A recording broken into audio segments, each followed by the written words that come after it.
Moi, j'ai vu aussi d'un point de vue tech qu'on a dû se réinventer d'un point de vue philosophie métier et bonne pratique. Les scale-up qui étaient aussi pris en exemple ont commencé à se rendre compte qu'ils avaient peut-être recruté trop vite, trop de monde. J'ai commencé à avoir les premiers craquages en visio de personnes qui pleuraient parce que c'était compliqué aussi de se remettre sur le marché de l'emploi. De voir des profils très seniors se brader à des tarifs dont j'avais jamais entendu parler. Il y a un problème et c'est très violent. On a de moins en moins d'ingénieurs hardware en France aujourd'hui. Et concrètement, oui, tu peux faire appel à des personnes délocalisées à l'autre bout de la planète, c'est super. Mais du coup, tu mets aussi en péril la bonne collaboration. La crise qu'on vit, ça va pas être la première et ce sera pas la dernière. Bienvenue dans Tam Tam. Je suis Léo Bernard, le co-créateur de Blendy, la formation recrutement pour passer au niveau supérieur. Ce podcast, sponsorisé par Tim Taylor, te permet de découvrir les meilleurs conseils et tips activables par les personnes qui recrutent, comme mes invités, pour les personnes qui recrutent, comme toi. Bonne écoute. Salut à toi Sonia. Salut. Comment tu vas ? Merci beaucoup pour l'invitation. Écoute, avec grand plaisir. Je me suis déplacé, je suis à Saint-Ouen. Je mets rarement les pieds à Saint-Ouen. Quand je vivais, moi je vivais à l'est parisien quand je vivais à Paris, donc j'allais pas trop par là. C'est cool Saint-Ouen ? Franchement, c'est sympa. Ouais. C'est sympa. Je travaille à côté. Du coup, j'explore les environs. Il y a de quoi faire clairement entre les puces. T'as le hasard ludique qui est pas mal. Franchement, on est dans un spot qui est en développement et en même temps qui regorge de mystères et de trésors, si je puis dire. C'est à Saint-Denis ton bureau, c'est ça hein ? Non, Saint-Ouen. Saint-Ouen aussi, vraiment, ok, d'accord. Pas très loin d'ici. Ok, trop bien, écoute, stylé. Je suis trop content d'enregistrer avec toi. On va parler d'un sujet assez rigolo, la crise dans le recrutement tech. Un sujet fun. On peut faire un truc, si tu veux, en mode M6. Cela fait maintenant déjà 6 mois que les recruteurs tech s'interrogent. Où va leur métier ? Depuis désormais 5 ans, ils avaient un salaire en dessus de la moyenne. Mais ce salaire n'est plus la panacée. Que se passe-t-il ? Comment tout cela va devenir dans le futur ? Découvrons ensemble l'interrogation surprise avec Léo, qui est sur le terrain pour parler avec Sonia. Truc horrible comme introduction. Franchement, c'était hyper bien fait. Ouais, je l'ai pas préparé, j'aurais dû peut-être faire un truc un peu plus chiadé, tu vois, pas mal. avec une petite musique qui fait un peu peur. Ouais, je vois très bien. Ça. Ouais. Et il faut que j'aille dans une banlieue parisienne ou une autre pour parler aux gens sur le terrain, tu vois. Mais que pensez-vous du recrutement tech ? J'en sais rien. Okay, merci beaucoup. Ouais, on est sur un axe un peu dramatique, mais en même temps. Ouais, il y a un truc à faire, je pense. En vrai, c'est mon rêve un jour de faire une sorte de Élise Lucet en mode cache investigation de recrutement. Tu serais bon super drôle. T'as le bagou, t'as l'envie d'exploration. Élise, tu vois, donc c'est Élise, pas Lucet, mais Élise quand même, donc il y a un truc. Est-ce que pour les gens qui ne te connaissent pas, tu pourrais te présenter en 2-3 minutes chrono ? Ouais, avec grand plaisir. Surtout que je pense qu'il y a plus de gens qui ne me connaissent pas que de gens qui me connaissent. Moi, je m'appelle Sonia Jagourel, je suis Talent Acquisition Manager depuis à peu près 8 ans maintenant. Donc, comme beaucoup de personnes dans ce métier, je suis vraiment arrivée par hasard, c'est une reconversion. Moi, à la base, j'ai un peu exploré plein de parcours différents, mais surtout comme relations publiques, relations presse. Et puis, j'étais passionnée par les sujets d'inclusion et de diversité. Et donc, de fil en aiguille, j'ai commencé dans le recrutement par hasard. On m'a laissé ma chance et puis je suis tombée en amour de la tech, plus précisément. Et maintenant, je suis spécialisée dans la tech depuis un sacré paquet de temps. Et du coup, j'ai bossé dans des boîtes hyper différentes, donc de l'e-commerce à la scale-up, à aujourd'hui une boîte qui est au sein de l'industrie musicale, qui est un acteur de l'industrie musicale. Donc j'ai pu voir un petit peu tous les terrains, enfin pas tous, je pense qu'il m'en reste à explorer dans le futur. Mais ouais, du coup, moi j'ai une grosse passion pour la tech. Plus précisément par mon parcours, j'ai eu l'occasion de découvrir des équipes techniques qui étaient passionnées et passionnantes. Donc je suis moi-même montée en compétences techniquement pour pouvoir avoir plus d'insights sur ce que je pouvais raconter en entretien et même être plus pertinente dans mon travail au quotidien. Et du coup, je suis une fervente advocate de l'open source et de la data privacy, qui sont vraiment mes deux sujets préférés. Et puis depuis peu, je me pose quand même pas mal de questions, comme beaucoup de gens, je pense, sur l'IA, donc le machine learning, si je puis dire, et sur l'impact que ça va avoir plus ou moins long terme sur notre métier, sur les métiers, sur le monde, sur nos libertés, sur notre quotidien. Du coup, voilà, donc je me vois un peu comme une bidouilleuse maintenant, parce que j'ai l'opportunité de pouvoir faire beaucoup plus d'anticipation, d'acquisition de talents en fonction des roadmaps techniques, parce que j'ai la chance et la joie d'avoir des équipes qui me comprennent, qui me font confiance et du coup qui me font me plonger dans leurs sujets techniques. Et donc du coup, c'est quand même assez plaisant de voir la transfo de mon métier qui va dans ce sens-là. Et puis, je suis amenée aussi à faire pas mal d'animations de communautés de pratique tech depuis un moment maintenant. Et du coup, voilà. Donc, trop bien. Globalement, dans les grandes lignes, ma vie, mon œuvre. Merci pour l'intro, trop chouette. Tu sais, à chaque début d'épisode, je pose 2 questions à tous mes invités. La première, c'est un monde utopique du recrutement. Pour toi, il ressemble à quoi ? Ouais, mon monde utopique du recrutement, je pense qu'il se baserait sur un décloisonnement total des industries entre elles. Je sais que c'est un rêve, hein, mais je me rends compte de plus en plus que, typiquement, moi j'opère au sein de la tech, donc ça veut tout et rien dire, hein, concrètement, ce terme. Mais c'est vrai que, dépendant des industries dans lesquelles je suis, on se rend pas forcément compte qu'on pourrait toquer chez le voisin et prendre des bonnes pratiques. Et je pense que là, on arrive à un tournant économique, politique et social qui demanderait beaucoup plus de décloisonnement. Et notamment, tu vois, je t'en parlais brièvement dans mon intro, mais quand on parle de machine learning, quand on parle d'innovation, quand on voit qu'on a un président de la République qui prend le sujet, qui le met sur la table de tous les Français à 20h sur un journal à grande audience, on se dit que ça serait cool qu'il y ait une volonté de vulgarisation, une volonté de dialogue, et du coup qu'on arrive à pouvoir discuter et donc de facto capitaliser sur une meilleure réflexion autour de ce que nous on peut chasser comme talent, réfléchir plus long terme aussi sur nos plans de recrutement, sur nos méthodos, sur les outils qu'on utilise. Donc ouais, moi je pense que vraiment mon rêve absolu, c'est un décloisonnement total. Qu'on se dise que je travaille dans le cinéma, je pourrais toquer chez les copains de la musique, je pourrais aller voir les copains de la défense. Enfin, tu vois, je te grossis les traits, mais ça serait hyper chouette de pouvoir se dire qu'on puisse dialoguer et vulgariser. Ça serait énorme, et je pense que ça serait un tournant énorme pour le recrutement. Clairement. Ouais, apprendre des pratiques différentes. Bah, tu vois, genre, il y a un mois, j'ai fait un truc ouf. J'ai fait une immersion dans une boîte d'intérim. J'ai jamais recruté dans l'intérim. J'ai passé 2 jours sur place pour comprendre ce que c'est. Et en fait, comme tu dis, même si c'est hyper opposé par rapport à ce que je fais au quotidien, t'apprends plein de trucs et tu réalises des choses. Et donc, en effet, plus tu décloisonnes, plus du coup, t'apprends d'autres personnes. Et au global, les bonnes pratiques recrutement pourraient plus se partager. Carrément. Deuxième question, je pose à tous mes invités avant qu'on commence à fond dans l'épisode, c'est est-ce que t'es en colère? Est-ce qu'il y a un coup de gueule à passer? Genre, c'est ton moment Etche Best. Profites-en. Ouais, je suis en colère un petit peu. Bah justement, tu vois, tout se relie. Ce qui me met en colère, c'est justement le manque de vulgarisation technique. Je pense qu'aujourd'hui, moi, je suis aux côtés de sachants et de sachantes. J'ai plein d'experts et d'expertes dans mon quotidien, donc de plein de sujets différents qui composent cette fameuse tech, French Tech si je puis dire, puisque je travaille en France majoritairement avec des profils français, du moins francophones.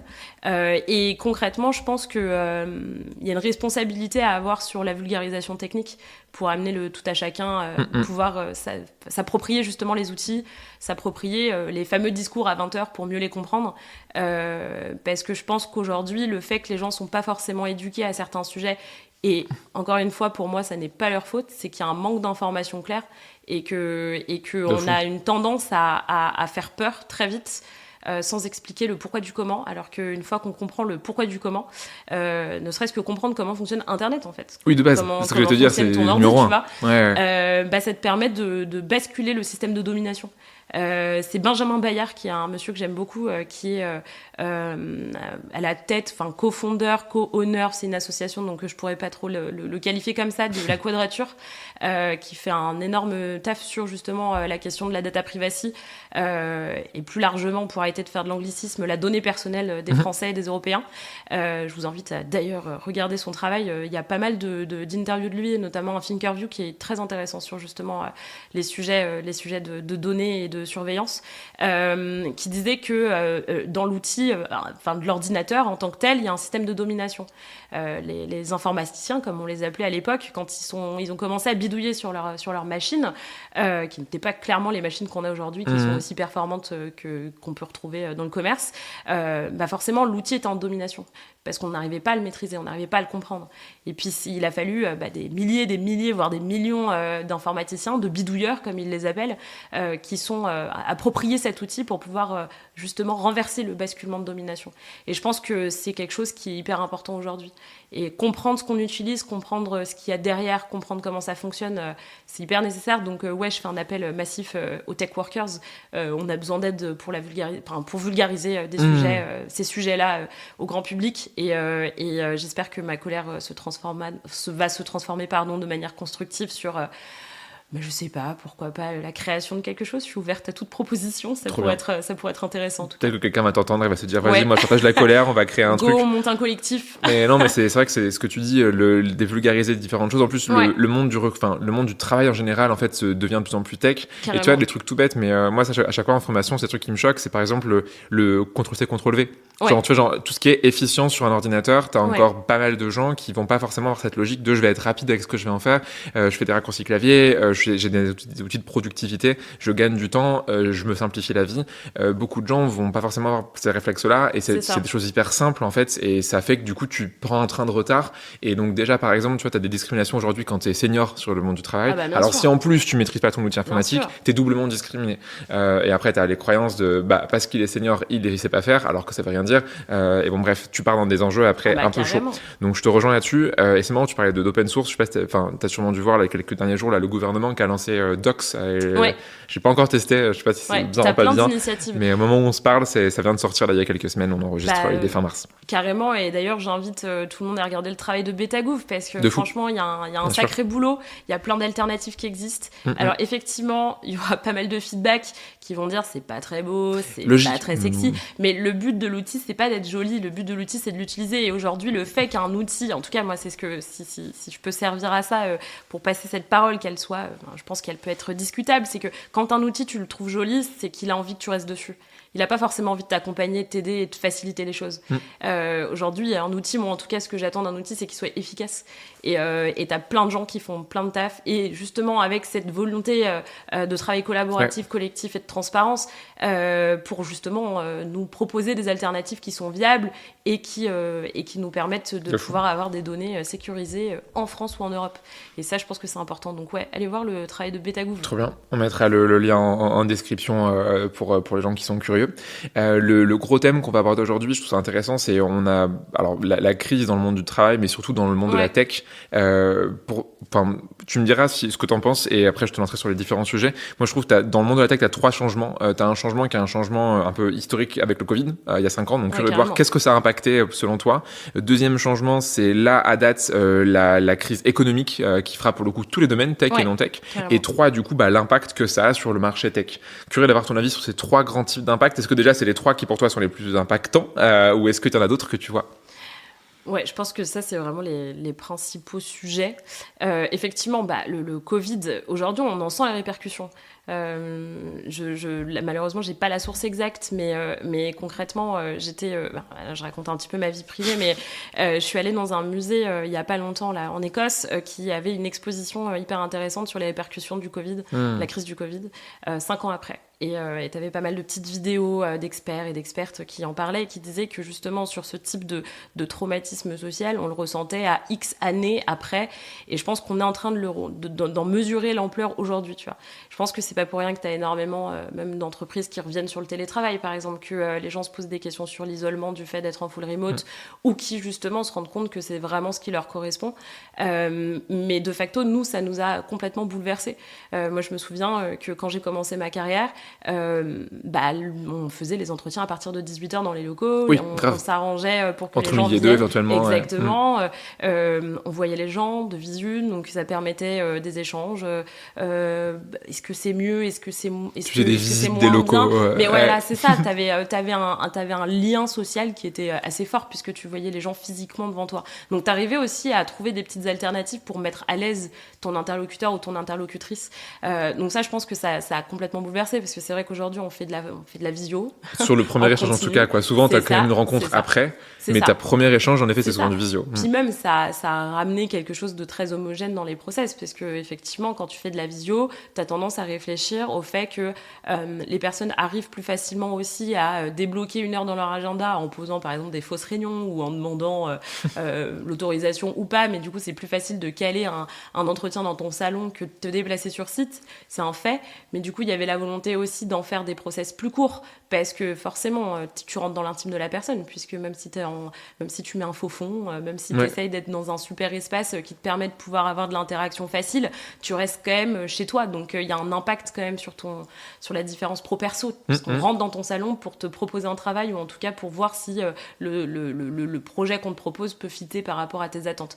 Donc déjà il y a de ça. Je pense qu'il y a un petit problème aujourd'hui qui se pose de plus en plus, c'est que moi, en tout cas, je le constate dans mon quotidien, c'est que sur certains profils, notamment des personnes qui vont être beaucoup plus introvertes, on voit le bout de cette proposition d'entretien en visio.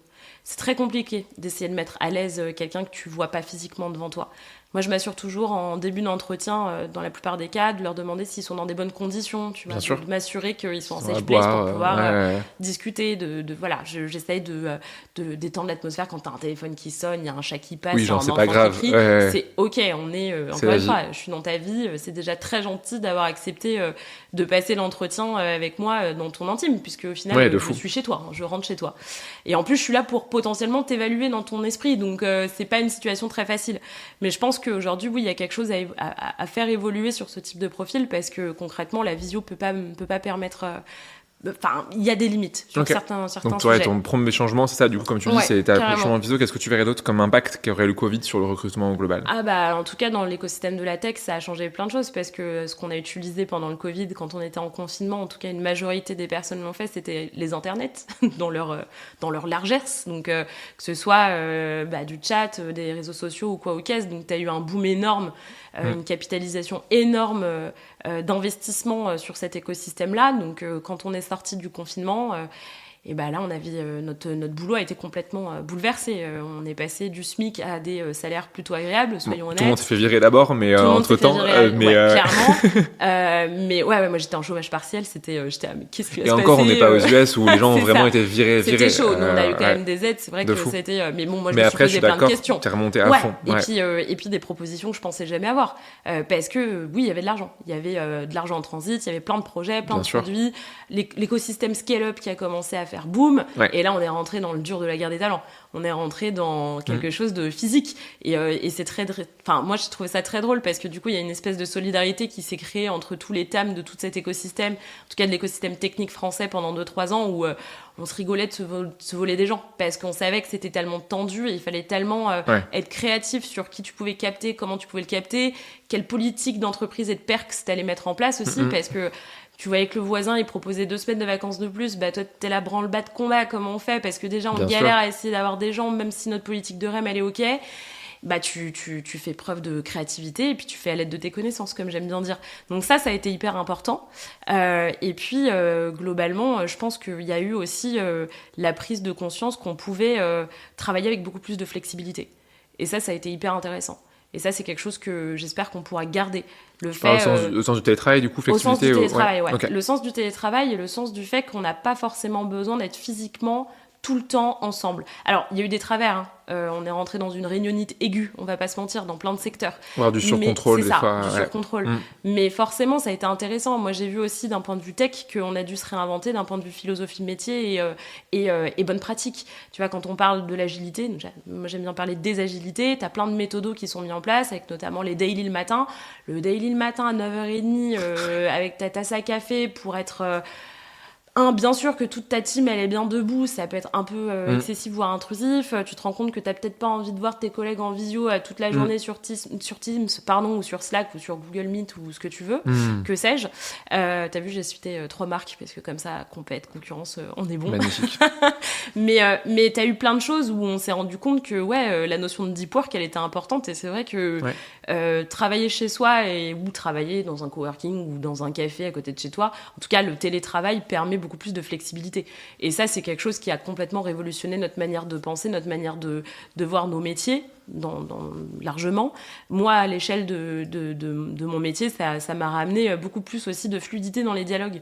Parce que c'est vrai que quand tu es au bureau, à l'époque, moi, je n'osais pas aller toquer aux portes ou aller me balader sur les benches pour demander de l'aide ou communiquer. Là, tu proposais un coffee chat, c'est incroyable.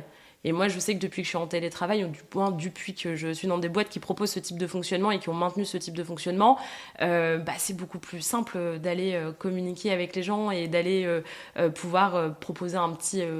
ce que je te disais, un coffee chat ou même d'envoyer un Teams ou d'envoyer un Slack à ton collègue que tu connais pas, ni Dev ni d'Adam, parce qu'il y a cette possibilité-là. Parce que ça ramène aussi, mine de rien, une neutralité.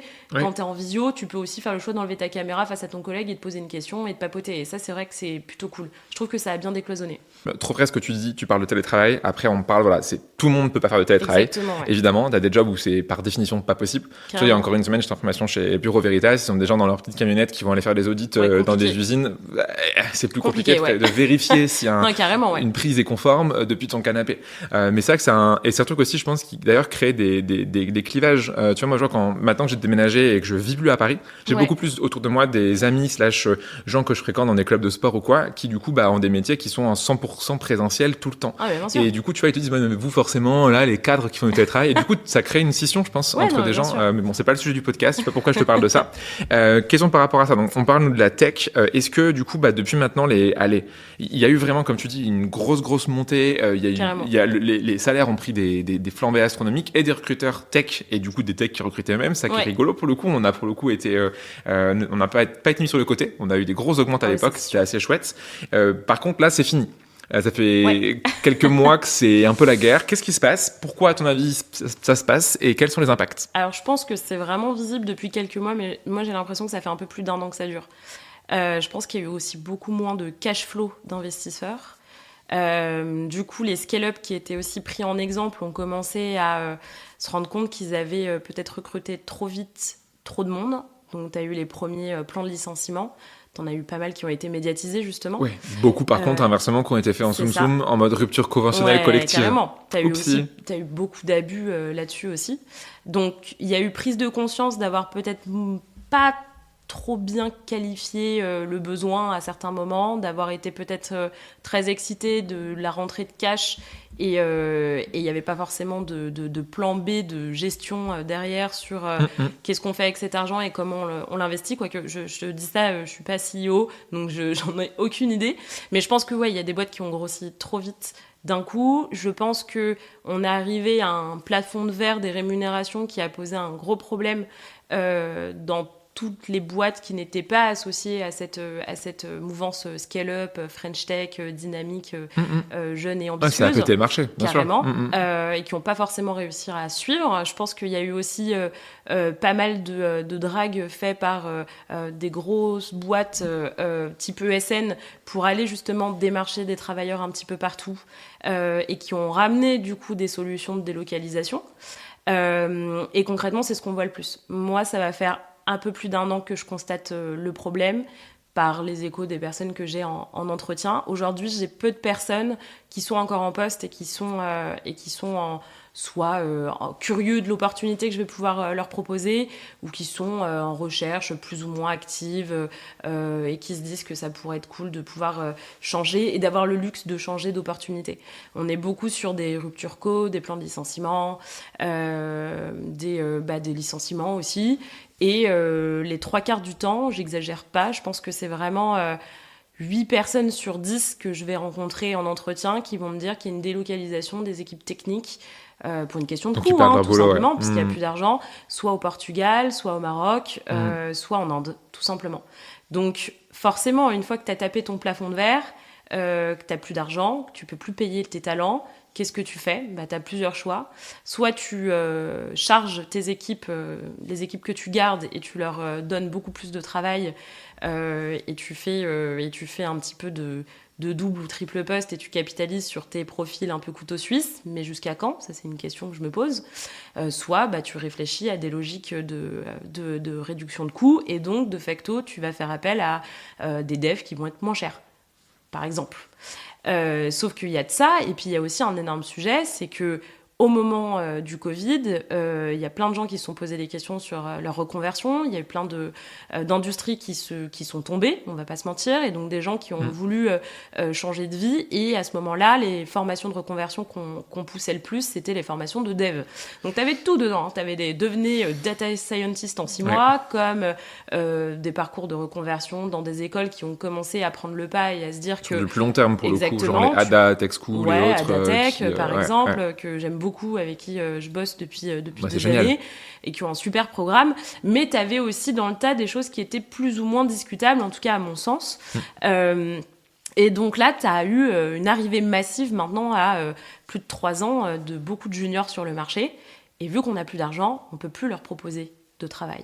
Tu avais plein de boîtes qui faisaient des initiatives justement d'espèces de school ou de builder school où ils recrutaient des profils en reconversion et des profils juniors à des salaires qui étaient très corrects, voire très bons, hein, on va pas se mentir. Avec des seniors pour les manager. Ça, exactement, et de la montée en compétences. Mais ça, c'est du temps et c'est de l'argent, clairement. Et puis, il y a un moment où on va pas se mentir, si tu as une pénurie de seniors dans tes équipes techniques, comment tu vas accompagner des devs juniors ? Et c'est là le sujet. Et donc aujourd'hui, on se retrouve avec donc beaucoup de juniors sur le marché, donc qui n'ont d'autre choix que soit de se reconvertir, ce qui est tragique, ou alors de se mettre en freelance et du coup qui bradent le marché. Bah ouais. Et donc, avec des TGM ridicules. Exactement. Mais comme en recrutement, hein. Aujourd'hui, tu vois des RPO à 200 par jour, t'es là genre non. Bah ouais. Enfin, tu vis pas avec ça en free. Exactement. Donc, t'as de ça, et puis t'as aussi le fait que, oui, t'as aussi pas mal de seniors qui ont claqué la porte de l'écosystème scale-up parce que broyés, parce que fatigués, parce que c'est aussi éreintant, hein, ce type d'écosystème, on va pas se mentir. C'est passionnant et éreintant, faut le savoir. C'est mon petit warning à toute personne qui serait un peu séduite par ce type de suggestion. C'est comme l'entrepreneuriat, l'écosystème tech, c'est passionnant et exactement. éreintant. Et concrètement, ces seniors-là, ils laissent derrière eux un legacy qui est à maintenir. Et ce legacy, comment on le maintient en fait ? Est-ce qu'on a la compétence et les ressources aussi disponibles pour pouvoir le maintenir ? Et ça, c'est quelque chose que je me pose notamment sur les experts infra et tout l'écosystème hardware. On a de moins en moins d'ingénieurs hardware en France aujourd'hui. Et concrètement, oui, tu peux faire appel à des personnes délocalisées à l'autre bout de la planète, c'est super. Mais du coup, tu mets aussi en péril la bonne collaboration de tes équipes qui vont être, par exemple, en France ou à Paris, tu vois. Et qui aujourd'hui sont pas forcément formés, puisque ça c'est aussi capitalisé sur des formations, et donc c'est un coût sur justement comment tu travailles dans une équipe multiculturelle, comment tu crées du lien à distance, et là on parle pas d'une distance Paris-Marseille, qui est déjà un sujet en soi, là on parle de typiquement par exemple, pour rentrer un petit peu dans le sujet, Paris-Porto. Enfin, comment tu fais ou culturellement, c'est aussi différent à manager. T'as pas les mêmes attentes. Tu parlais de beaucoup de gens, des grands groupes notamment qui délocalisent en Inde. Tu vas parler les mêmes cultures non plus là-bas. Et c'est vrai que c'est bête compliqué pour gérer. Et ça, c'est un truc, c'est dommage. Tu vois, moi, je suis aussi triste que toi que le hardware en France, ça marche pas. Tu vois, on a eu par exemple, je sais pas, l'exemple de WeThings qui était très bien au début, puis après qui a plongé. Bon là, finalement, qui est reparti. Je sais pas où ils en sont aujourd'hui. T'as des boîtes, genre la dernière boîte de Simoncini. Tu vois, genre les vélos. On a voulu faire du vélo électrique fait en France. Et t'as un gros scandale et la boîte périclite. Et on n'arrive pas, je trouve, à avoir des ingénieurs en effet du Embedded Software et autres qui fonctionnent en France. Mais bon, peut-être qu'un jour on arrivera à avoir des belles solutions. Je pense qu'on va y arriver. Là, c'est une opportunité. Et du coup, c'est une belle transition, tu vois, parce que je vais te poser, c'est quand t'es recruteur, en gros, allez, sur les 7-8 dernières années, on s'est mangé plein de trucs dans la figure. C'est hyper chaud de rester sain d'esprit. Tu vois, on disait avant d'enregistrer que pour être entrepreneur, faut forcément être taré. T'as différents grades de 0 à 100, mais du coup, faut avoir un grain, en tout cas. Et quand t'es recruteur, c'est pareil. On ne dit rien, c'est très en plus, pendant le Covid, on s'est pris différentes choses. Enfin, tu vois, pendant le Covid, je suis devenu RH, en fait, j'ai géré beaucoup de trucs psy. J'avais des gens qui étaient en dépression parce qu'ils étaient chez eux dans leurs 20 mètres carrés et du coup ils pétaient un câble, et du coup on a dû manger plein de choses dans notre figure. On s'est fait virer, puis on a eu des montées de salaire, puis là on a des rebaisses, c'est plein d'emploi, puis plus du tout, ça change, il y a des aides de l'État, il y en a plus, enfin bref, ça va dans tous les sens. Comment tu fais comment tu réinventes ton job quand t'as un monde fucked up comme ça? Alors, bonne question, très bonne question, parce que du coup, Vous avez 3 heures. Une montée en compétences continue, je pense, ce métier. Autant que les métiers tech, tout simplement. Hein. T'es obligé de faire de la veille en continu, t'as besoin d'avoir cet esprit de curiosité, ou du moins, il faut que tu cultives ce côté bidouilleur, tu vois. Et moi, c'est quelque chose que j'essaye de faire avec mon métier, parce que c'est vrai que le choc a été plutôt violent. En tout cas, il y a plusieurs mois, donc un petit peu moins d'1 an, quand j'ai commencé à avoir les premiers craquages en visio de personnes qui pleuraient, parce que c'était compliqué aussi de se remettre sur le marché de l'emploi, de voir des profils très seniors se brader à des tarifs dont j'avais jamais entendu parler. Enfin, c'est-à-dire que quand tu as des mecs en face de toi qui sont seniors software ing ou que sais-je, avec plus de 20 ans d'expé qui te disent qu'ils accepteraient 35K, il y a un problème. Il y a un problème et c'est très violent. Et ce qui est encore plus violent, c'est de voir à quel point certains langages sont devenus obsolètes sur le marché, et donc c'est compliqué de se replacer. Aujourd'hui, je pense que tu as des personas techniques en fonction des langages que tu pratiques. Ces personas, ils peuvent être biaisés, ils peuvent être très stéréotypés, et du coup, ça peut poser aussi un problème sur toi, ta montée de carrière en tant que pro tech. Et donc, tu as toute une adaptabilité à mener. Donc, c'est une conversation, moi, que j'ai eue avec beaucoup de hiring managers avec qui je bosse au quotidien dans ma boîte actuelle. C'était comment on essaye de ramener un sentiment beaucoup plus de care et de compréhension sur ce type de profil. Donc on a décidé à certains moments, quand on sentait que la situation pouvait être compliquée à la lecture du CV ou parce qu'on savait et on connaissait notre marché, parce qu'il y a eu de ça aussi, connaître ton marché à fond. Donc je pense que j'ai jamais fait autant de veille que depuis un an. Ouais. Donc tu es obligé de savoir un petit peu tout ce qui se passe. Ce qui m'a beaucoup marqué, c'est que maintenant j'essaye de faire une grosse veille internationale aussi, parce qu'en fait de facto tu as des choses qui se mettent en lien. Comment tu fais ta veille? C'est quoi tes meilleures ressources à partager? Ah, il y a pas mal de... moi j'aime beaucoup Madines, Medium, incroyable, Reddit, ma passion, je vous recommande Reddit. Alors Reddit, il y a vraiment de tout et n'importe quoi, c'est vraiment le bazar, mais t'as quand même énormément de contenu et énormément d'informations. Reuters, franchement la partie tech est géniale, et puis après c'est beaucoup de contacts en one-one avec les gens, donc essayer d'aller trouver des gens, des informations. salut, comment ça se passe pour toi? Ça, tu rentres dans cette posture un peu journaliste investigation, et tu essayes de comprendre un petit peu ce qui se passe, et puis généralement quand tu as du bon lien aussi avec des gens en process, tu peux essayer d'aller sur une discussion un peu plus écosystème, un peu plus marché, savoir un peu comment ça se passe pour eux, savoir un petit peu s'ils ont d'autres process en face, comment se passent les process, etc. Donc c'est aussi des clés de lecture qui te permettent de toi t'adapter. Et concrètement aujourd'hui, quand on voit par exemple un CV arriver et qu'on sait qu'il y a un plan de licenciement dans cette boîte, ou qu'on a des échos qui sont plutôt tangibles, on essaye de faire des entretiens en binôme, on l'annonce, on explique pourquoi on va le faire, on envoie ou moi j'appelle directement la personne pour lui donner un peu le déroulé de l'échange, et on essaye de rentrer dans une conversation qui va être beaucoup plus chill, si je puis dire, même si c'est pas un mot très pro, pour essayer de ramener confiance à la personne en face, parce que je pense qu'il y a beaucoup de personnes qui s'en sont pris beaucoup dans la tronche. Bien sûr. Je pense que ça a été très dur, et je pense qu'il y a tellement peu de postes aujourd'hui que c'est hyper compliqué en termes de stress, de se dire qu'on va potentiellement rater la seule offre qui nous correspond sur les 2-3 prochains mois. Et du coup, l'idée, c'était aussi de leur apporter des clés. Tu vois, quand tu as des personnes qui, tu le sens que de facto, en parlant un peu technique, ils vont pas forcément fitter à ton offre, c'est de rentrer dans une posture beaucoup plus de coach. C'était quelque chose que je faisais beaucoup plus avec les profils juniors, par exemple, ou les profils en reconversion dans le passé. Aujourd'hui, c'est quelque chose que je fais avec tous les profils. Et les profils que j'ai en face de moi, c'est généralement des seniors et des experts. Et donc, c'est essayer de les pousser à ramener un petit peu d'envie de bidouiller, essayer de leur dire qu'il y a des clés, qu'il y a des choses qui se passent, qu'il y a des choses qui sont possibles en partant de ce langage pour aller sur autre chose. J'ai pas la prétention de savoir que je vais forcément être un turning point sur une conversation de 40 minutes ou d'une heure, mais concrètement essayer de leur dire que ils sont pas foutus en fait. Et ça a été le plus dur, parce qu'émotionnellement c'est très... pour être honnête, j'ai beaucoup d'empathie. Ça peut être un bien et ça peut être un mal, mais je suis très vite touchée. C'est vrai que quand tu vois des gens s'effondrer en entretien, c'est très compliqué et c'est hyper dur. Et je pense qu'il y a un moment où on a beau parler des biais en entreprise, on a tous plus ou moins été formés à ces questions-là. On sait que tu dois avoir une certaine posture en entretien. Il y a des moments où on est dans une telle crise et les personnes sont dans une telle douleur en face que tu es obligé d'être un minimum, de faire appel justement à cette empathie-là. Et la posture de coach est hyper important, la veille hyper important, et la posture coach à travailler à fond, clairement. Là-dessus, tu vois, t'as ce côté où nous en formation, moi justement, beaucoup d'hiring managers qui me disent en fait en même temps la personne, je la recrute pas parce qu'elle est très critique par rapport à son entreprise. Et là en fait, quand tu vois des fois des trucs qui se passent, tu comprends que les gens soient critiques. Et tu vois, genre beaucoup de gens pensent que c'est des red flags, alors qu'en vrai c'en est pas un. Quelqu'un qui est critique, en fait, c'est peut-être parce qu'il a vraiment pris cher. Carrément. Et du coup tu le sais pas. Et donc justement, plutôt que de te dire ah bah non, c'est mort, il va après arriver et me critiquer moi, non, vraiment va pousser. Et souvent personne par définition définition, ne va être que dans la critique juste pour le plaisir. Alors, t'en as qui le Carrément. sont tout le temps. Si pendant 1 heure d'entretien, ils passent 1 heure à critiquer, là, ça va être peut un être red un flag. problème, ouais. Mais souvent, le moindre critique, les gens, ils prennent la mouche. Et tu vois, moi, je passe mon temps à éduquer des managers en leur disant, là-dessus, en fait, c'est pas un red flag. Passez outre. Notamment dans un marché actuel où c'est hyper dur dans tous les jobs. C'est ça. Moi, je connais pas personne autour de moi qui n'est pas en stress par rapport à la situation de sa boîte. Que ce soit une PME au milieu de l'Aveyron jusqu'à un grand groupe, Ouais. les gens stressent, les gens se posent des questions. Ce qui se passe au niveau environnemental / politique, géopolitique, laisse tomber. Donc les gens pètent des câbles et c'est normal. Et donc forcément, ils ont peur et donc peut-être Il y a un critiquent. peu moins de filtres.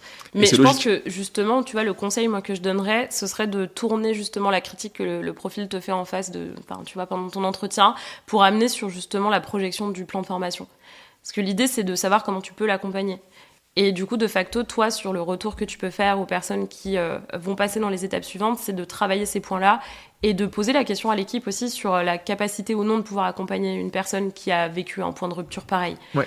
Parce qu'il y a aussi ça, en fait. Bien C'est sûr. comment est-ce que t'es tu es prêt à capable. l'intégrer, ouais. Ouais, c'est ça. Est-ce que tu es capable justement de faire l'empathie, c'est une chose et c'est super, mais il y a d'autres choses qu'il faut mettre en Et place. t'as des gens qui n'ont pas digéré. Quand ils arrivent chez Exactement. toi, ils sont encore sur leur ancien job et les 3 mois de Exactement. préavis suffisent pas à faire oublier, quoi. Et quand tu as quelqu'un qui s'est fait broyer en scale-up, par exemple, tu vas pas le mettre dans un contexte de transfo Non. s'il a été traumatisé, parce que tu sais très bien que tu peux faire appel à des traumatismes et des mécanismes de défense qui peuvent être très douloureux aussi et qui risquent d'avoir un impact beaucoup plus long-termiste sur son parcours de carrière, clairement. Donc faut être sûr d'être capable de pouvoir accompagner ces profils-là. Et du coup, de mettre en place des choses. Et on peut le faire gratuitement. Il y a plein d'outils, il y a plein Bien sûr. de conférences en ligne, il y a plein de bouquins. Alors, je dis pas que tout est dans les bouquins et qu'une fois que tu as lu un bouquin, tu peux avoir cette posture coach et tu peux passer coach et tu peux accompagner ce type de profil. Mais au moins, ça te donne des grilles de lecture et encore une fois, la collaboration et le décloisonnement. Le décloisonnement amène justement le jus de cerveau De fou. et du coup, l'idée d'alternatives possibles. Ça, T'as c'est clair. une exception, t'as un livre qui te rend incroyable, c'est Permis de recruter. Après, tous les autres, c'est nul. Mais c'est la seule exception à la règle où en fait tu lis ça et tu deviens un dieu, une déesse du Ouais, recrutement je vois le directement. film dont tu Mais genre directement. Je sais plus qui a écrit ça, mais des gens sympas. Comment tu fais? Tu vois, genre, le livre, c'est une des raisons, mais aujourd'hui, les compétences changent pour faire du recrutement par rapport à tu prends il y a 10 ans, aujourd'hui, c'est plus le même job. Comment tu fais pour monter en compétences en tant que recruteur ou recruteuse? Alors, je pense qu'il y a plein de choses qui existent. Maintenant, il y a beaucoup de communautés de pratique, donc il y a beaucoup de partage et je pense qu'il faut se reposer aussi sur ces communautés de pratique. En plus, il y a tous les formats. Si t'es extraverte, tu peux aller faire des apéros, tu peux aller faire des conférences, etc. Pour les introvertes, t'as des visios, t'as des meet-up virtuels, etc. T'as quand même pas mal de ressources. C'est vrai que la ressource maintenant est hyper disponible. Moi, ce que j'avais pas quand j'ai commencé ce métier. Oui, il y avait rien. Il y a 10 il ans. faut faire du tri en fait. Faut prendre ce que toi tu peux prendre avec les ressources qui sont dispo. Mais concrètement, je pense que la première chose, c'est de s'approprier son marché.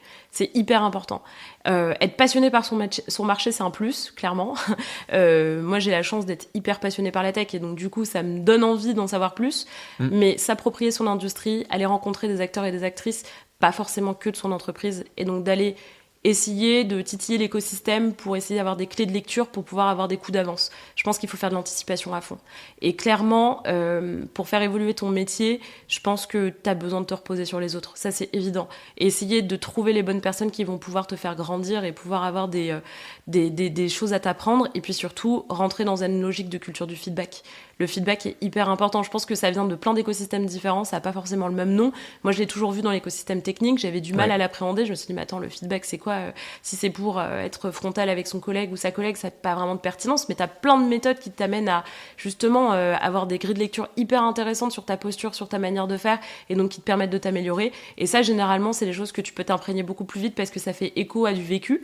Et donc sur le marché et sur la manière de faire, clairement être à l'écoute et ce que je disais, titiller ton écosystème et aller prendre du feedback. Ouais, donc tu disais, tu avais la veille, on en a parlé juste avant, tu as connaître bien ton marché, parler à des gens qui sont à la fois des recruteurs et des recruteuses, mais aussi du coup des gens du marché. Enfin, tu vois, moi, mon premier job de recruteur tech, je passais mon temps à parler à des devs, non pas pour les recruter, mais pour juste comprendre ce qu'ils font. Ton premier DevOps à recruter, t'es là, qu'est-ce que c'est que cette chose? Et donc j'en ai pris genre 10 qui avaient l'air cool, qui faisaient des articles et des blogs, en mode, t'as l'air hyper compétent dans ton domaine, je comprends absolument pas un mot de ce que tu fais, explique-moi. moi. Et ça, du coup, ça te rend meilleur, en fait, parce que du coup, tu as des vrais gens qui t'expliquent leur métier. C'est mieux que d'aller regarder des fiches de poste où tu vas pas apprendre grand-chose, où tu regardes des chaînes YouTube.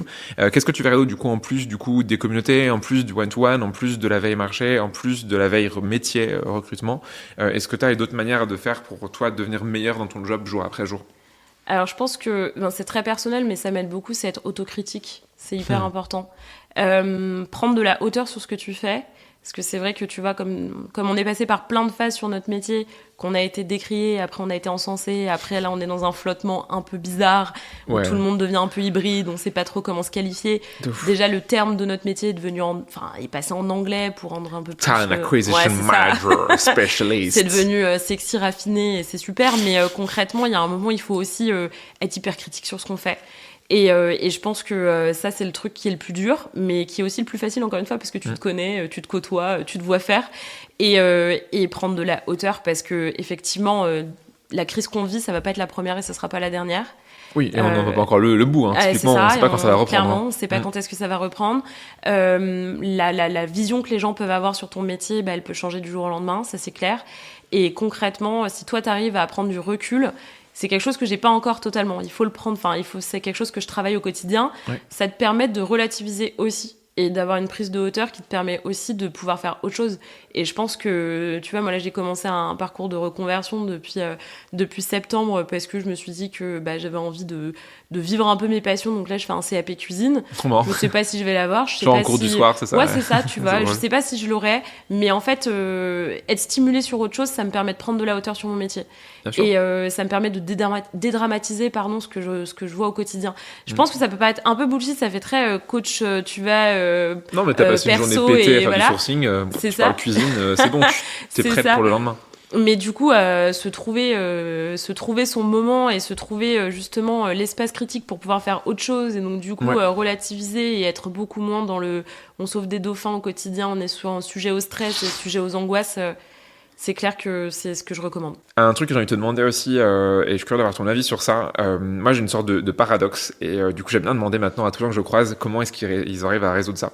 Quand je fais des formations avec des recruteurs et des recruteuses, je leur demande leur pain point principal, leur galère, leur douleur principale, ils me disent les hiring managers. Et quand je forme des hiring managers, tu me vois venir, je leur demande c'est quoi leur galère principale, ils me disent la relation avec les recruteurs. En gros, le recrutement c'est un sport d'équipe par définition, il faut que tu aies et une équipe de recrutement et une équipe du coup opérationnelle qui se parlent, qui se comprennent, qui bossent ensemble pour un objectif commun qui est de trouver la bonne personne en temps et en heure avec potentiellement le moins d'argent dépensé possible et des gens qui marchent bien et qui restent. Comment tu résous ce conflit entre deux personnes qui interagissent dans un process qui se comprennent pas, se parlent pas, se conseillent pas? Comment tu résous ce conflit? Ce conflit.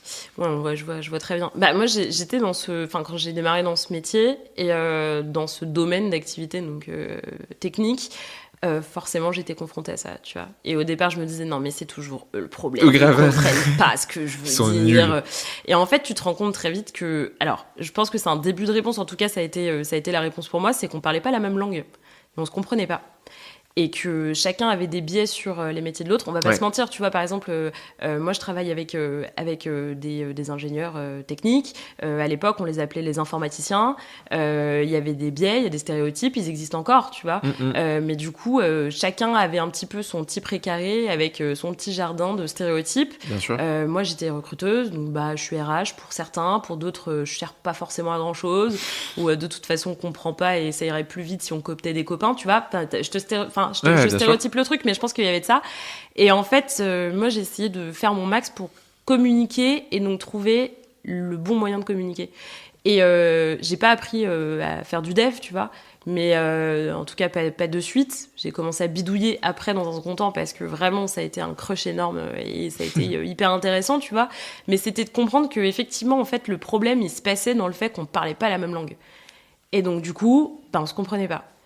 Et en fait, quand tu as de l'intérêt pour le domaine d'activité dans lequel tu bosses et que tu commences à écouter des conférences, que tu commences à prendre sur toi, aller à des meet-up techniques et donc amener le drapeau blanc. Moi, je le faisais à l'époque en disant « Non, je suis pas là pour vous chasser, je veux juste écouter ce que vous dites, s'il vous plaît. » Et qu'on t'ouvre la porte, c'est hyper précieux. Et donc, il faut que tu prennes le vocable. Il faut pas faire du copier-coller du discours de l'autre parce que tu vois la supercherie très vite. Mais si tu arrives à comprendre aussi leur vécu, leurs attendus... En fait, parler le même langage, ça amène beaucoup plus de rapports de confiance. Et faire des immersions dans les équipes, ça change tout. Et je te parle pas du vie-ma-vie d'une demi-journée. Je te parle de changer ta présence physique dans les bureaux, si tu vas au bureau, ou de t'immiscer petit à petit dans les réunions d'équipe. Comprendre leur dynamique, comprendre les fonctionnements. Entendre les complaintes aussi. De leur quotidien. Je pense que la râlerie aide énormément pour essayer d'arriver à un ciblage beaucoup plus pertinent des profils. Et du coup, quand tu entends, quand tu as de l'écoute active, parce que c'est vrai que quand tu entends, tu n'as pas de l'écoute active, mais quand tu es en écoute active et que tu comprends que, je te dis n'importe quoi, Martin, il râle parce que on lui demande de recruter, mais il n'a pas le temps, et que concrètement, personne ne comprend que son équipe, elle a une charge de fou et qu'il faut aller vite. Si toi, tu arrives à comprendre que effectivement, tu peux ajuster ta méthodo pour soulager Martin et lui montrer que tu es là pour l'aider et que tu arrives dans cette posture d'accompagnement, tu as déjà une première step. Et quand tu parles avec l'équipe de Martin et que tu te rends compte qu'effectivement, il y a beaucoup plus d'introvertes que d'extravertes et qu'ils ont du mal à communiquer, tu te dis que du coup, dans le persona que tu vas définir de son profil, tu vas pouvoir trouver quelqu'un de peut-être un peu plus extraverte pour amener de partage, quelqu'un qui a une posture un peu plus, de collaboration et de discussion collaborative et qui va avoir ce bagou d'aller poser des questions à ses collègues et essayer de les connaître un peu plus et de ramener une espèce de synergie.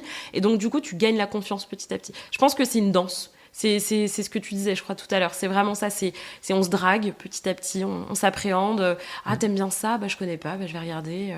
D'ailleurs, j'ai beaucoup aimé. Leur demander des recos aussi. Mais en étant très clair, je suis pas sûre que ta reco technique, je vais pouvoir la capter directement, mais si t'as des trucs un peu plus faciles, si tu veux prendre 3 minutes avec un stylo et un Velleda et un board et m'expliquer 3-4 trucs de ton schéma d'archi en me l'expliquant comme si j'étais un enfant de 6 ans, ça serait super. Parce que tu ramènes la base aussi. Je comprends rien. Ouais. Et on commence tous comme ça, et j'ai besoin de comprendre. Et il n'y a que toi pour pouvoir m'expliquer ce que c'est que ton métier. Puis après, tu te rends compte, en parlant à plus de monde, que chacun a sa vision métier, et puis tu t'adaptes, et puis du coup, tu fais du sur-mesure. Ouais. Après, dans un écosystème où on va te demander d'aller très vite, et qu'on va te demander de dépiler du CV, et qu'il y a des enjeux de recrutement qui sont très très forts, effectivement, cette méthode, elle peut être compliquée à mettre en place. Mais prendre le temps de communiquer, et de se dire que effectivement, peut-être que lui me supporte pas parce qu'il pense que je ralentis ses recrutements. Moi, je le regarde en face et en fait, je pense il aime pas mon taf et qu'il considère que mon métier, il sert à rien et que de toute façon, il me met dans des bâtons dans les roues parce qu'il me refuse tous les profils que je vais lui proposer. T'avanceras pas. Donc clairement, essayer de rentrer dans ce jeu de séduction et de compréhension et du coup d'empathie, en fait, encore une fois. Essayer de se mettre à la place de l'autre. Si toi, t'es capable de le faire, et bon, j'estime que si t'es TAM aujourd'hui, c'est que potentiellement, t'as envie de parler aux gens et que t'aimes le lien avec les autres et la connexion. En tout cas, j'espère, mauvais choix de carrière, sinon. Sinon, c'est dommage. Du coup, c'est peut-être à toi de faire le pas et de dire que tu peux te tromper aussi.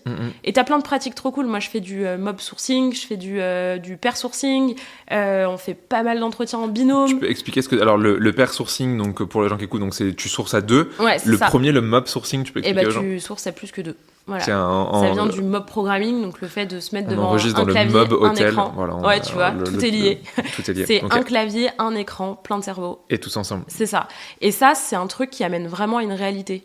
Parce que quand ton hiring manager, il arrive avec mais de toute façon, c'est pas si compliqué de trouver un dev Java, et que tu vas lui montrer fondamentalement ce qu'est le marché, attends, tu vas pas tout lui montrer parce que tu vas pas faire les X milliers de pages LinkedIn, mais tu lui montres une dizaine, quinzaine de profils, il va pouvoir se faire une idée. Et t'as un dialogue. Et puis là, on va communiquer. Et puis moi, ça me permet aussi de déceler les biais. Et puis on en discute. Bien puis sûr. On en rigole. Ah, mais génial. Et concrètement, c'est constructif. Et puis ça les amène aussi à aller chercher dans leur réseau. Et coopte, tu vois. En plus, tu te fais un petit peu... Et il faut ton job. Non, mais c'est le rêve idéal quand tu es recruteur, c'est que les managers fassent ton boulot. Enfin, moi, ça a toujours été mon objectif. Je dis toujours que les meilleurs recruteurs sont les plus feignants. Et du coup, quand tu es en poste, ton but, c'est en faire le moins possible pour que ce soit tes collègues qui bossent pour toi. Donc, soit du coup, tu mets des mécanismes d'attractivité, genre tu fais de l'inbound, tu mets marque employeur, les candidats viennent à toi, tu n'as même plus besoin de sourcer. Soit du coup, tu demandes à tes collègues de coopter, tu leur facilites la tâche, etc. Soit comme tu dis, tu fais des compétitions de sourcing, tu les fais bosser pour toi, en fait. C'est le meilleur truc, le meilleur hack de l'histoire. Et j'espère que les gens seront déjà partis à la fin de cet épisode quand on dira ça, c'est de faire bosser les gens pour toi. C'est le meilleur truc quand t'es recruteur. Mais du coup, c'est trop bien ce que tu dis, le map sourcing notamment, tu vois, truc que je faisais, et je sais pas, tu fais ça aussi, mais quand t'as alors on appelle ça des prises de besoin, les briefs, les kick-off meetings, il y a plein de noms pour appeler ça, mais du coup, je prenais tous les mots-clés qu'ils m'avaient donnés, Et je faisais une recherche booléenne hyper simple en mode genre chaque mot-clé N, N, N, N. Et du coup, en mettant ça sur LinkedIn ou sur Google, et toi, tu dis, ah, mais et du coup, il y a 0 qui sort. Bah oui, il y a 0 qui sort parce que tu m'as demandé genre 24 mots-clés. Ouais, le fameux mouton à 5 pattes. Peut-être qu'il y en a un petit peu trop. Et du coup, en fait, ils se rendaient compte eux-mêmes en fait de leur propre erreur entre guillemets. Et du coup, tu leur demandes ensuite de dire, bah ok, qu'est-ce qui est primaire, qu'est-ce qui est secondaire, qu'est-ce qui est vraiment en mode bonus, la série sur le gâteau. Et ça joue beaucoup. Moi, donc, je vais en profiter, tu vois, pour remercier aussi mes pairs, donc tous les TAM de France. Est-ce que tu veux une musique de piano dramatique le temps que tu tu peux les violons et tout. Mais parce que aujourd'hui, je vois en tout cas dans mon écosystème que du fait qu'on a plus ou moins tous évolué dans le même sens dans nos métiers, il y a eu des pratiques qui ont quand même été plutôt utilisées et qui sont pour moi des bonnes pratiques, qui font qu'aujourd'hui, en tout cas mes hiring managers sont plus au fait de l'impact du recrutement et de la fonction et de quel est notre rôle et de pourquoi on existe et pourquoi on est là pour les aider et qu'on est vraiment dans une relation de travail, de collaboration. Et ça, je trouve ça cool. Et ça, c'est grâce à tous nos collègues en fait qui font ce métier et qui sont arrivés en disant voilà, j'ai un sac de bonnes pratiques et du coup on va changer les choses. Et donc du coup, je trouve que ça devient, en tout cas moi de mon côté, ça devient de moins en moins compliqué. Ouais. Parce qu'ils connaissent ton métier. Ils sont un peu acculturés. Ouais. Tu vois, moi, même quand je suis arrivée dans ma nouvelle boîte, il y en a un qui m'a. Tu vois, j'étais hyper étonnée, qui me dit ouais, du coup, quand est-ce qu'on fait du LinkedIn ensemble? J'étais ah bon, mais t'as déjà fait ça? Il me fait ouais, dans mon ancienne boîte, ma recruteuse, on faisait ça tous les vendredis, c'était trop cool. T'as même plus besoin de te battre pour mettre des bonnes pratiques. Ouais. Elles sont déjà là, elles arrivent à toi, ils sont advocates de ton métier. Ils comprennent de plus en plus. Et ça, c'est incroyable. Donc, merci tous les TAM. Non mais c'est ouf et les trucs changent et tu vois comment je dirais le sorte de micro signal le signal faible que j'ai récemment et qui est ouf, c'est qu'il y a encore 1 an et demi on ne demandait pas de former des managers, on faisait 100% de formation, c'était des recruteurs, des recruteuses, des RH, et là depuis 1 an et demi maintenant on est aujourd'hui quasiment à 40% de formation de managers. En fait les boîtes et en fait c'est un truc de bouche à oreille qui se fait, genre machin réalise que bidule forme ce manager et du coup ils sont tous là en mode mais faire un truc et c'est génial mais c'est incroyable parce que du coup ils se disent mais attends ils le font eux aussi et j'espère que tu auras une sorte de et puis on est suffisamment d'acteurs aujourd'hui dans la formation recrutement pour que ça se fasse facilement à former des managers et c'est eux, comme tu dis, c'est pas que eux le problème, mais en fait il faut qu'ils soient qu'ils parlent la même langue et qu'ils soient sur la même ligne que les recruteurs, sinon ça marche pas. Et du coup moi je suis trop heureux de voir ça. C'est un truc de malade. C'est ce que je te disais, la vulgarisation métier, c'est hyper important. Réciproque. C'est ça, réciproque, mais de tous les métiers. Je pense que c'est comme ça qu'on pourrait avancer en bonne intelligence en tant que société. Enfin en tout cas moi c'est mon avis, tu vois. Ouais, le fou. J'ai un dernier thème pour toi avant qu'on aborde les 3 questions finales que je pose à tous mes invités. Le thème, c'est un truc assez innovant. C'est sorti il y a quelques semaines. Ça s'appelle l'intelligence artificielle. T'as sûrement jamais entendu parler. C'est quoi ton avis sur ce gros mot de l'IA? On en parle à toutes les sauces et c'est souvent. Moi, perso, j'en ai marre quand on me demande c'est quoi ton avis sur l'IA. Souvent, je réponds flemme. Genre next, t'as pas une question intéressante. Est-ce que toi, il y a t'as un avis ou t'as un conseil ou t'as un outil que t'as réessayé récemment, un truc à dire sur l'IA qui semble intéressant? Je vais essayer de faire. T'as plein de choses, c'est ça? Allez, t'as le droit à 2 choses. Je vais essayer de faire court parce que c'est un vaste sujet. Donc, moi, je préfère parler de machine learning. L'IA, c'est le terme très brandé, je pense, qui recouvre un peu tout et n'importe quoi. Moi, je pense que c'est une opportunité et je pense que je suis inquiète aussi. Inquiète pour des raisons légales. Aujourd'hui, le droit, donc français et européen, est très en retard sur les sujets techniques. Et je suis plutôt craintive sur le fait qu'on ne prenne pas le pas sur les sujets comme le copyright notamment, comme la protection de notre donnée, de facto, parce que tu as quand même beaucoup d'outils qui sont pas francophones, pas français, pas européens. Même la plupart. On n'a que Mistral, quoi, grosso modo. Utiliser Mistral, ça serait super. Le chat de Mistral, super. Franchement, je fais la pub. Et puis le nom, quand même, le tout s'appelle le chat. Ouais, enfin, franchement, en tant que moi, et super projet. Et moi, je regrette un petit peu qu'ils n'aient pas tenu leur promesse sur l'open source. Mais bon, utiliser le chat de Mistral à fond. Mais du coup, je pense que ça appelle beaucoup de questions. Et puis, moi, ce qui me stresse un petit peu dans ce sujet, c'est aussi la question qu'en fait, on est là pour traîner ces outils. Donc tous les outils qu'on a à dispo aujourd'hui, même si on pense que ça nous facilite beaucoup les choses, on les entraîne. Et on les entraîne gratuitement avec notre donnée. Et donc, du fait que, c'est ce que je disais au début de ce podcast, que les gens ne sont pas forcément au fait de tous les enjeux techniques qui existent et qui sont inhérents à leur quotidien, qu'on leur mette des outils pareils entre les mains, il y a un risque énorme. Ouais. Et je pense que du coup, appel à tous les spécialistes en sécu pour faire de la vulgarisation, ça serait hyper cool. Et sur ce que tu peux rentrer ou non aussi dans ces outils. De fou. Parce que la question se pose aussi, clairement, on doit être tous responsables devant un clavier, que ce soit un clavier de téléphone ou un clavier d'ordinateur. Mais je pense aussi qu'il y a une belle opportunité à voir quel tournant on va prendre. Et donc, dans les outils, je recommande le chat de Mistral, très beau produit. Et puis, je recommande aussi la prise de parole de la présidente de Signal il y a quelques semaines. Ça se retrouve très facilement. Vous mettez Meredith Whittaker, conférence sur YouTube. On mettra le lien C'est en la description. dernière, exactement, qui est très intéressante sur justement sa vision de l'IA, justement, et des enjeux, qu'elle aborde d'une manière très politique. C'est une lanceuse d'alerte sur les sujets de data privacy. Elle faisait partie des personnes qui se sont mis en opposition à pas mal de gros géants tech. Mais du coup, ça met un contrepoids et ça amène une grande réflexion et elle vulgarise très bien le sujet. Donc, je vous recommande cette conférence. Et puis, encore une fois, je m'en permets un petit troisième, tout le travail de la quadrature.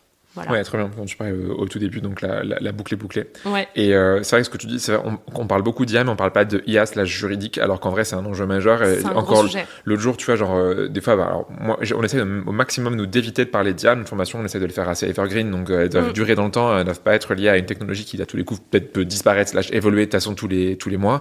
Et l'autre jour, t'as quelqu'un qui dit, ouais, je suis trop content, j'ai un usage, c'est je prends le CV du candidat et je demande de me résumer le CV. Oh, wow, et non. du coup, avec Warning. adresse personnelle, avec numéro de téléphone, et t'es là, genre. Et du coup, tu sais, genre, est-ce que il y a un problème par rapport à ça? Bah non, au contraire, je gagne du temps. Je fais oui, mais du coup, sans le consentement du candidat, en fait, t'as donné ces données personnelles. Mais il y a un sujet, et c'est ouf. Et les gens se rendent sujet. souvent pas compte. Moi, ce que je trouve chouette, c'est les boîtes qui ont pris le pas et qui font des IA à maison. Ouais. Tu vois, on a de plus en plus, notamment des grands groupes qui développent leur propre IA. Donc, ils prennent des LLM qui existent, juste ils les adaptent en interne. Ils ont pas accès à Internet souvent, mais du coup, ça fait le taf. Et en fait, là, ils peuvent mettre du CV parce que dans tous les cas, en fait, le truc ne fuite pas. C'est vraiment un truc qui est hébergé en local sur leur propre serveur. Il y a aucune connexion avec les machines qu'il y a derrière. Et ça, du coup, c'est chouette. Mais trop bien. Et je pense que tu auras de la thune pour des avocats demain de faire des trucs sur IA et recrutement parce que c'est le Far West total. Carrément. J'ai 3 questions pour toi pour finir le podcast. La première question, c'est tu te retrouves toute seule paumée sur une île déserte. Tu as le droit à un contenu, ça peut être recrutement ou pas recrutement, pour t'occuper. Un livre, une série, un podcast, une œuvre d'art, ce que tu veux, tu prends quoi? Ouais, question très compliquée, très actuelle aussi. Moi, franchement, je pars avec Severance. Severance. Je sais pas si Severance. je te le fais avec l'accent. Yeah, it's cool TV Severance. show, you know, like it's very insightful and depth On about human Apple being. TV. It's amazing. Ouais, Severance. Wow. Franchement, c'est une série qui est exceptionnelle, qui est sur Apple TV. Je fais la promo. Allez découvrir cette série, encore plus quand tu fais ce métier. Ouais. Franchement, je pars sur une île déserte, je la refais en boucle. Rien que pour le personnage de Milchik, qui vraiment, moi, m'a fait poser beaucoup de questions parce que c'est une série qui rentre un petit peu dans un système de dystopie où tu arrives à séparer le pro du perso. Donc, tu as ta personnalité innie qui est du coup worker et puis ton outie qui est toi dans la vie de tous les jours. Et moi, ça m'a fait poser plein de questions et ça m'a vachement apaisée aussi. C'est incroyable, c'est super bien réalisé. Donc ouais, clairement, là, tout de suite, je pars sur une île déserte. Laissez-moi avec la saison 1 et la saison 2. Je les regarde en boucle et puis je décrypte, je fais mes théories et du coup, ça m'occupe, je pense. Faut que je m'y mette. C'est rigolo parce que, alors, pour le coup, pour vous, chers auditeurs et auditrices, vous vous rendrez pas compte, mais du coup, moi, dans la même journée, j'enregistre de podcast et vous êtes du coup 2 invités. Ce matin, et là, toi, Sonia, m'a recommandé cette série. Donc, faut vraiment que je m'y mette. Deuxième question pour toi, est-ce qu'il y a une personne que tu aimerais entendre derrière le micro de Tam Tam, quelqu'un qui fait du recrutement différemment, / à sa manière et qui, tu penses, ne prend pas assez la parole, / devrait être plus entendu et tu aimerais bien l'avoir derrière le podcast? Ouais, alors c'est pas quelqu'un qui est Talent Acquisition Manager, mais qui a recruté toute sa vie, qui s'appelle Julien Andrieux, qui a été un hiring manager avec qui j'ai bossé, qui a animé énormément de communautés de pratique. On se suit de boîte en boîte, donc ça fait longtemps que je le connais, qui est hyper au fait justement de l'intégration de profils juniors dans les équipes techniques, qui a permis énormément de décloisonnement et de bonnes pratiques de collaboration entre les TAM et les profils tech au sein des boîtes dans lesquelles on était, et qui m'a permis d'automatiser pas mal de choses, qui a un énorme respect pour notre métier et qui est très à l'écoute de nos besoins et qui amène énormément de prise de hauteur et un petit peu son grain technique dans notre quotidien. Et c'est quelqu'un, je pense, qui pourrait être très intéressant à rencontrer parce que justement, ça fait plus de 20 ans qu'il travaille, ça fait plus de 20 ans qu'il recrute et c'est quelqu'un qui est très pertinent sur ce sujet et qui pourrait montrer aussi le backstage de son côté de comment il a aussi fait grandir en lui le profil de recruteur et de recruteuse qu'il côtoyait, et comment il a été amené du désamour à l'amour de ce métier. Et je pense que c'est quelqu'un qui serait hyper cool à écouter. Je note. Et du coup, dernière question pour toi, est-ce que tu auras un dernier conseil / un mot de la fin pour conclure l'épisode ? Ça peut être ce que tu veux, tu peux me donner une recette de brookie si tu veux. Vive la data privacy et vive les internets. Magnifique. Merci pour ton temps, Sonia, pour Merci avoir pour raconté encore. plein de choses de très chouettes. On est parti sur du philosophique, sur du très deep, sur du concret, sur du moins concret. On a fait plein de détours, plein de sujets. Je trouve ça hyper intéressant. Et tu auras ton LinkedIn qui sera mis aussi en description de l'épisode. Du coup, les gens qui veulent te contacter pourront t'envoyer un petit message pour te dire merci, c'était incroyable. Ou alors, oh là là, c'était nul, je me suis ennuyé. Les gens sont comme ça. On prend le feedback. Ouais, on prend le feedback. Tu disais que tu aimais les feedbacks, donc les gens qui nous écoutent, faites des feedbacks à Sonia, elle aime les feedbacks. Merci à toi, bonne soirée. Merci, bonne soirée. Tu es arrivé au bout de l'épisode. Merci et bravo. Merci parce qu'on met du temps et du cœur à faire ce podcast avec tous mes invités. Donc en écoutant jusqu'au bout, ça fait grave plaisir. Bravo, car en écoutant Tam Tam, tu progresses dans ton recrutement, tu fais de la veille, tu challenges tes pratiques et ça, c'est vraiment chouette. Et si tu veux aller encore plus loin et te former avec Blendy, tu sais où me trouver. Maintenant, si ce podcast te plaît, tu sais ce qu'il te reste à faire. En parler au monde entier et faire des t-shirts à mon effigie. Non, on va pas aller jusque là, mais 3 choses que tu peux faire. Premièrement, aller mettre une bonne note sur Apple Podcast ou Spotify. C'est peut-être un détail pour vous, mais pour moi, ça veut dire beaucoup. Deuxièmement, tu peux en parler autour de toi. Et 3, tu peux envoyer un petit mot doux à l'invité du jour si tu l'as trouvé pertinent. Je suis sûr que tu feras des heureuses et des heureux. Allez, à très vite pour un nouvel épisode de Tam Tam.